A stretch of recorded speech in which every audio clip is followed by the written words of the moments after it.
తనను ఏదో రకంగా జైలుకు పంపాలని ప్రభుత్వం చూస్తోందని మండిపడ్డారు BRS working president KTR. Formula ఈ రేస్లో హైకోర్టులో ఏం తీర్పు వస్తుందో చూద్దామన్నారు. అవినీతి లేనప్పుడు కేసు ఎక్కడిదని ఆయన ప్రశ్నించారు. ఏసీబీ ఎఫ్ఐఆర్ తప్పు అని ఆయన తేల్చి చెప్పారు. ఈ నెల 7న ఈడీ విచారణకు హాజరుపై తమ లాయర్లు నిర్ణయిస్తారని చెప్పారు. ఏసీబీ కేసులో అసలు పస లేదన్నారు. తనకు న్యాయస్థానాల మీద నమ్మకం ఉందని, ఫార్ములా ఈ రేస్ కోయసు లొట్టపీసు కేసని కుండబద్దలు కొట్టారు. తనపై ఇది 6వ ప్రయత్నమని, అయినా రేవంత్కు ఏమీ దొరకడం లేదని దుయ్యబట్టారు. ఈ మేరకు తాజా రాజకీయ పరిణామాలపై కేటీఆర్ చిట్చాట్ చేశారు. పలు అంశాలపై తన అభిప్రాయాన్ని కుండబద్దలు కొట్టారు.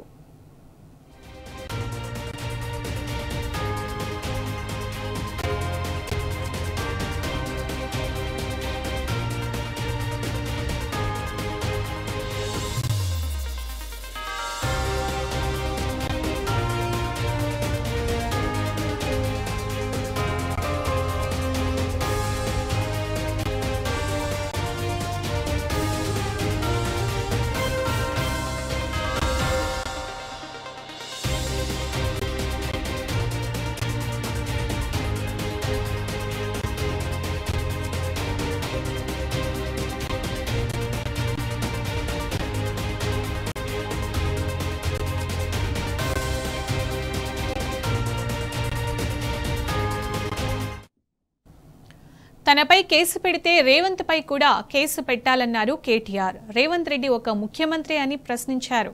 ఇతర దేశాల్లో కూడా ఫార్ములా ఈ జరిగిందన్నారు. ఫార్ములా ఈ రద్దు వల్ల 600 కోట్ల నష్టం జరిగిందని స్పష్టం చేశారు. ఏకపక్షంగా ఎలా రద్దు చేశారని, రద్దు చేయడం తప్పు అని మండిపడ్డారు. పైసలు ఎవరికి ముట్టాయో వారిపై కేసు పెట్టలేదని తేల్చి చెప్పారు. 600 కోట్ల సంగతి అటుంచితే ఒక్క పైసా కూడా అవినీతి లేదన్నారు కేటీఆర్. జడ్జి గారు అడిగే ప్రశ్నలకు ఏజీ దగ్గర సమాధానం లేదన్నారు. కేసు కావాలని తాను నిర్ణయం తీసుకున్నానని, వద్దనేది రేవంత్ నిర్ణయమని తేల్చి చెప్పారు. ఇద్దరి నిర్ణయాలపై కేబినెట్లో చర్చ జరగలేదన్నారు.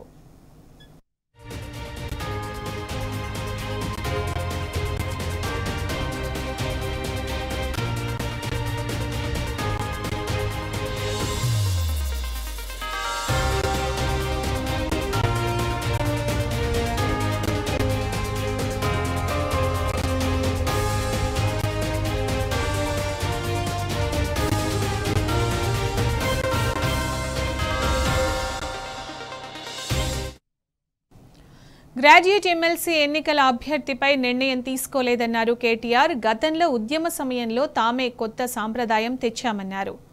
ప్రతిపక్ష పార్టీ పాత్రను తాము చాలా స్పష్టంగా నిర్వహిస్తామన్నారు. అన్యాయాన్ని ఎదురిస్తున్నామని అన్నారు. 6 గ్యారెంటీలు ఎక్కడా, 420 హామీలు అమలు ఎక్కడా అని నిలదీశారు కేటీఆర్. రైతు భరోసా ఇవ్వడం లేదు కానీ కేసీఆర్ ఎందుకు రాడు అంటున్నారని మండిపడ్డారు. కేసీఆర్ను అడిగి పీఏసీ చైర్మన్ ఇవ్వలేదని, ప్రతిపక్ష పార్టీ నాయకుడికి ప్రభుత్వం ఇచ్చే గౌరవం ఎక్కడా అని ఆగ్రహం వ్యక్తం చేశారు కేటీఆర్.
రీజనల్ రింగ్ రోడ్డులో అవినీతి జరుగుతోందని మాజీ మంత్రి ప్రశాంత్ రెడ్డి చాలా స్పష్టంగా చెప్పారని గుర్తు చేశారు కేటీఆర్.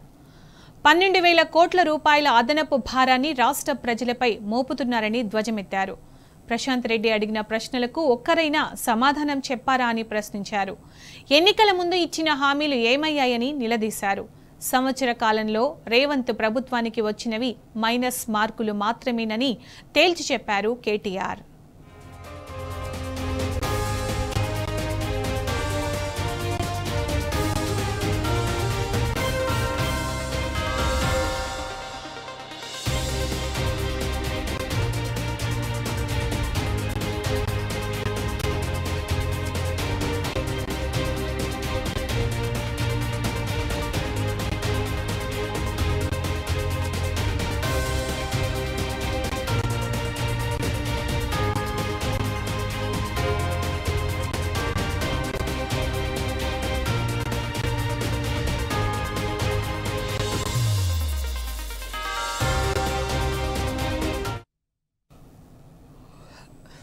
రేవంత్ సర్కారుకు పేద ప్రజలు మాత్రమే కనిపిస్తున్నారా, ముఖ్యమంత్రి అన్న కనిపించడం లేదా అని ప్రశ్నించారు కేటీఆర్.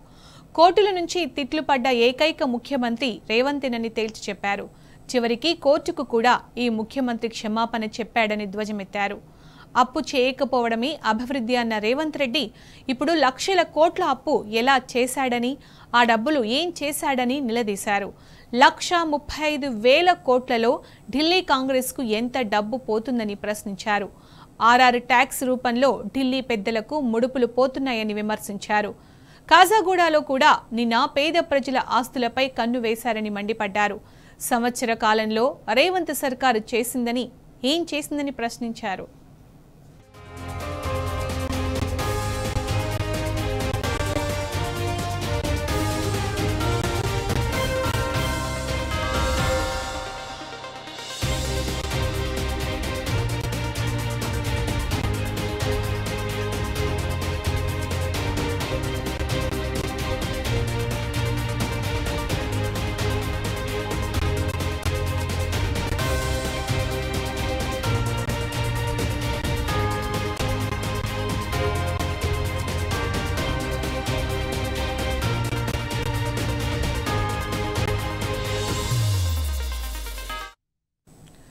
దీపం ఉన్నప్పుడే ఇల్లు చక్కబెట్టుకునే పనిలో కాంగ్రెస్ మంత్రులు, ముఖ్యమంత్రి, ఎమ్మెల్యేలు ఉన్నారని తేల్చి చెప్పారు కేటీఆర్.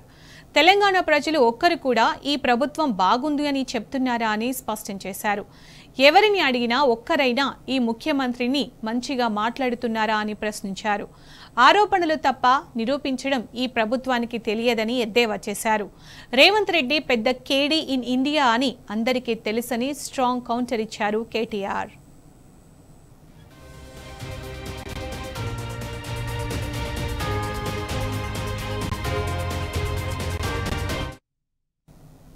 రైతు భరోసాతో రేవంత్ సర్కారుపై ప్రజల్లో తిరుగుబాటు రాబోతుందన్నారు కేటీఆర్. రైతు భరోసాను కొందరికే ఇచ్చే ప్రయత్నం జరుగుతుందని మండిపడ్డారు. రైతులకు సెల్ఫ్ డిక్లరేషన్ ఎందుకు అని ప్రశ్నించారు. బ్యాంకులను ముంచేటోళ్లకే సెల్ఫ్ డిక్లరేషన్ లేదన్నారు. ఉద్యోగస్తులు, పాన్ కార్డు ఉన్న వాళ్లకు భరోసాని ఎగ్గొట్టే ప్రయత్నం జరుగుతోందని ఆగ్రహం వ్యక్తం చేశారు.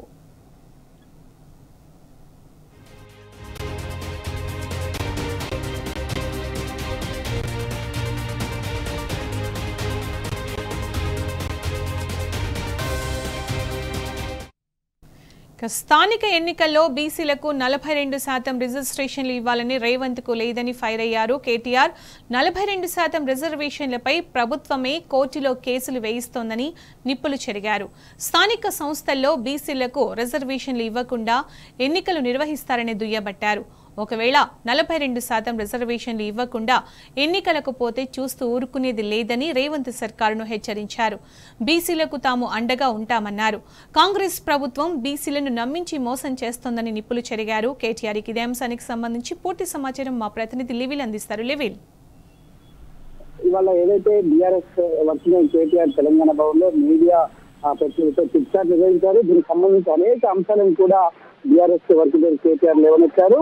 వాళ్ళ రైతులకు జరుగుతున్న ఈ సంవత్సర కాలంలో మోసాలను, రైతులకు సంబంధించిన మోసాలను ఎండగట్టారు. రైతు భరోసా ఇవాళ ఏమైంది, రైతు భరోసా ఎక్కడ పోయింది, సంవత్సరం పూర్తవుతుంది, ఇప్పటికి 2 పంటలకు సంబంధించిన రైతు భరోసా ఎగ్గొట్టే ప్రయత్నం కాంగ్రెస్ ప్రభుత్వం చేస్తుంది. అందులో భాగంగానే అనేక ఆంక్షలు పెట్టి ఎలాగోలు ఈ రైతు భరోసా ఎగ్గొట్టేందుకు కుట్రలు చేస్తుంది అనేది మనకు ప్రధానంగా అర్థం చేసుకోవచ్చని చెప్పేసి కూడా లో పేర్కొన్నారు. అంతేకాకుండా ఇదైతే ఈ రైతు సెల్ఫ్ డిక్లరేషన్ ఎందుకు పెడుతున్నారు, ఈ రైతు సెల్ఫ్ డిక్లరేషన్ వల్ల ఎవరికి మేలు చేకూరుతుంది, ఇప్పుడు చాలా మంది రైతాంగం వాళ్ళ రైతు భరోసాను కోల్పోవాల్సి వస్తుంది, వారంతా కూడా ఇబ్బందులు పడాల్సి వస్తుంది. అంతేకాకుండా దీర్ఘకాలం అంటే దాదాపు 9 నెలల నుంచి 10 నెలల పంటలు ఉంటాయి. అలాంటి పంటకు రైతు భరోసా ఏ విధంగా డిక్లేర్ చేస్తారని చెప్పేసి కూడా ఈ సందర్భంగా దుయ్యబట్టారు. రానున్న స్థానిక సంస్థ ఎన్నికల్లో బీఆర్ఎస్ ఖచ్చితంగా సత్తా చాటుతుంది. అంతేకాకుండా ఉప ఎన్నికలు అంటే ఎమ్మెల్యేలకు సంబంధించి ఏదైతే ఫిరాయింపు చేశారో దానికి సంబంధించి ఉప ఎన్నికలు కూడా వచ్చే అవకాశం ఉంది. అవిట్లో కూడా మేమే సత్తా చాటుదామని చెప్పేసి వర్కింగ్ కేటీఆర్ ఏదైతే చిట్చాట్ లో చెప్పారో, అయితే స్థానిక సంస్థల ఎన్నికలకు సంబంధించి ఖచ్చితంగా ఏదోలాగా ఎన్నికలు నిర్వహించాలి, ఇచ్చిన 42% రిజర్వేషన్లకు సంబంధించి ఇచ్చిన హామీని ఎగ్గొట్టాలి అనే ఒక కుట్ర కోణంలో ఇవాళ స్థానిక సమస్యలకు సంబంధించి అడావిడి చేస్తున్నారు. అందులో భాగంగా ఎవరో ఒకరితోటి ఎన్నికలు నిర్వహించే విధంగా ఏదో ఒకటి చేసి ఆ ఎన్నికల నిర్వహణ చేసేందుకు ఈ కాంగ్రెస్ పార్టీ చేస్తున్న కుట్రలను కూడా గమనిస్తుంది. ఖచ్చితంగా బీసీలకు ఇచ్చిన ఏదైతే కామారెడ్డి డిక్లరేషన్ ఉందో 42% రిజర్వేషన్ సంబంధించి 42% రిజర్వేషన్లు ఖచ్చితంగా కల్పించాల్సి అవసరం ఉంది. వారికి అండగా మేము ఉంటాం. బీఆర్ఎస్ పార్టీ ఖచ్చితంగా బీసీలకు అండగా ఉంటుంది. ఎట్టి పరిస్థితుల్లో స్థానిక సంస్థల ఎన్నికల్లో ఈ మోసం చేస్తే మాత్రం ఖచ్చితంగా కాంగ్రెస్ పార్టీకి బుద్ధి చెప్పాల్సిన అవసరం ఉంటుంది. ఈ రైతాంగానికి సంబంధించి కూడా ఇవాళ రైతు భరోసాకు సంబంధించి కూడా అనేక అనుమానాలు ఉన్నాయి. వాటి సంక్రాంతి లోపు ఇస్తామన్నారు. గతంలో న్యాయానిక సారి వల్ల ఏదైతే రిమోట్ సెన్సింగ్ సర్వే ఆధారంగా ఇస్తామని మరొకసారి చెప్తున్నారు. అంతేకాకుండా సెల్ఫ్ డిక్లరేషన్ కొత్తగా చెప్తున్నారు. పాన్ కార్డు అని చెప్తున్నారు. అంటే పాన్ కార్డు ఉన్న ఎవరికి కూడా రైతు భరోసా ఇవ్వమని చెప్తున్నట్టు కూడా మాకు తెలుస్తుందని చెప్పి కూడా బీఆర్ఎస్ చెప్పారు. అంటే ఇవన్నీ కూడా రైతు భరోసాలో ఉన్న రైతాంగాన్ని రైతులకు అందకుండా చేయడమే లక్ష్యంగా ఇవాళ కాంగ్రెస్ పార్టీ చేస్తుంది, కాంగ్రెస్ ప్రభుత్వం చేస్తుందని చెప్పి చెప్తున్నారు. అదే ఏదైతే ఇవాళ 42%తో పాటు అనేక విషయాలను కూడా ఇవాళ బీఆర్ఎస్ అసెంబ్లీ కేటీఆర్ చిట్చాట్ చేశారు. ఇవాళ బీసీకి సంబంధించిన ఇష్యూ కావచ్చు, వాళ్ళ రైతు బంధు కావచ్చు, రైతు రుణమాఫీ కావచ్చు, అనేక అంశాలను కూడా ఇవాళ కాంగ్రెస్ పార్టీ గత సంవత్సర కాలంగా ఏం చేయలేకపోయింది. ఆ రీజనల్ రింగ్ రోడ్డుకి సంబంధించి కూడా ఇవాళ కాంగ్రెస్ ప్రభుత్వం మోసం చేసే విధంగా చేస్తుందని చెప్పేసి కూడా దుయ్యబట్టారు. అది గత బీఆర్ఎస్ హయాంలో తీసుకొచ్చారు. కానీ వీళ్ళు ప్రతిపక్షంలో ఉన్నప్పుడు అనేక హామీలు ఇచ్చారు. రీజనల్ రింగ్ రోడ్డుకి సంబంధించి అక్కడ ఉన్న బాధితులకు సంబంధించి భూసేకరణ ఈ విధంగా చేయాలి, ఆ విధంగా చేయాలని గొప్పలు చెప్పారు. కానీ వాళ్ళ కాసులకు కక్కుర్తి పడి కమిషన్ల కోసమే మరొకసారి రీజనల్ రింగ్ రోడ్ అంశాన్ని లేవనెత్తారని చెప్పేసి కూడా వాళ్ళ ప్రధానంగా జరుగుతుంది. అంతేకాకుండా ఫార్ములా ఈకి సంబంధించి ఎలాంటి అవకతవకలు జరగలేదని మొదటి చెప్పాను. మరొకసారి కూడా చెప్తున్నా, ఆయన కోర్టులో నిలయం ఉన్న నేపథ్యంలో ఎలాంటి మాటలు కానీ క్యాబినెట్ అప్రూవల్ లేకుండా ఏదైతే ఇవాళ ఫార్ములా ఈకి సంబంధించి నిధులు కేటాయించారో అదే క్యాబినెట్ అప్రూవల్ లేకుండా క్యాబినెట్ ఏదైతే ఈ ఫార్ములా ఎలా రద్దు చేస్తారు అంటే ఖచ్చితంగా రేవంత్ రెడ్డి ద్రోహి అని చెప్పేసి కూడా మరొకసారి స్పష్టం చేశారు. అంతేకాకుండా ఎవరైతే అసలైన వారు ఉంటారో నిర్వాహకులు ఉంటారో వారిపైన కేసు ఎందుకు నమోదు చేయాలని చెప్పేసి కూడా ఈ సందర్భంగా ప్రజెంట్ కేటీఆర్ చేయబట్టారు. ఏదేమైనప్పటికీ వల్ల ఈ 6 గ్యారెంటీల అమలుతో పాటు 13 అంశాలు 420 హామీలను ఖచ్చితంగా అమలు చేసేందుకు బీఆర్ఎస్ పార్టీ ఎప్పుడు పోరాటం చేస్తుంది, వారికి అండగా ఉంటుంది. ఈ వారిని వెంటాడతాం ఖచ్చితంగా హామీలు అమలు కోసం మేము పట్టుబడతామని చెప్పి మరొకసారి చెప్తుంది. వాళ్ళ ఎక్కడ చూసినా కనీసం పేదలను సిద్ధం చేసే విధంగానే ప్రభుత్వ పాలన కొనసాగుతుంది. కానీ అంతకు మించుకోవట్లేదు. పేద ప్రజలకు సంక్షేమం దిశగా అడుగులు వేయట్లేదు. కానీ పేద ప్రజల బతుకులను సిద్ధం చేసే విధంగా ఇవాళ ఈ కాంగ్రెస్ ప్రభుత్వం చేస్తున్న పనులకు ఎప్పటికప్పుడు ఎండగడతామని చెప్పి చెప్పాల్సిందిగా. రైట్ లివిన్, థ్యాంక్ యూ.